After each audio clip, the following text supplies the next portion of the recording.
Formula ఈ race కేసులో కేటీఆర్ దాఖలు చేసిన క్వాష్ పిటిషన్పై నేడు హైకోర్టులో విచారణ జరగనుంది.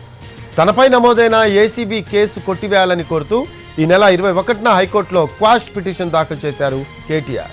దీనిపై విచారణ జరిపిన జస్టిస్ శ్రావణ్ కుమార్ ధర్మాసనం ఈ నెల 30వ తేదీ వరకు కేటీఆర్ను అరెస్ట్ చేయవద్దని, దర్యాప్తు మాత్రం కొనసాగించవచ్చని ఆదేశించింది. కౌంటర్ దాఖలు చేయాలని ఏసీబీ పురపాలక శాఖ కార్యదర్శి దాన కిషోర్కు నోటీసులు జారీ చేసింది. రెగ్యులర్ రోస్టర్ కలిసిన ధర్మాసనం ఎదుట లిస్ట్ చేయాలని డీజీపీకి ఆదేశాలు జారీ చేసింది.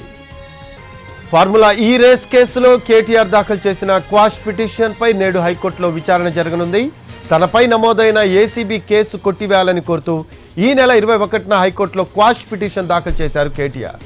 దీనిపై విచారణ జరిపిన జస్టిస్ శ్రావణ్ కుమార్ ధర్మాసనం ఈ నెల 30వ తేదీ వరకు కేటీఆర్ను అరెస్ట్ చేయవద్దని, దర్యాప్తు మాత్రం కొనసాగించవచ్చని ఆదేశించింది.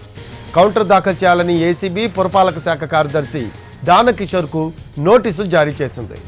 రెగ్యులర్ రోస్టర్ కలిసిన ధర్మాసనం ఎదుట లిస్ట్ చేయాలని డీజీపీకి ఆదేశాలు జారీ చేసింది.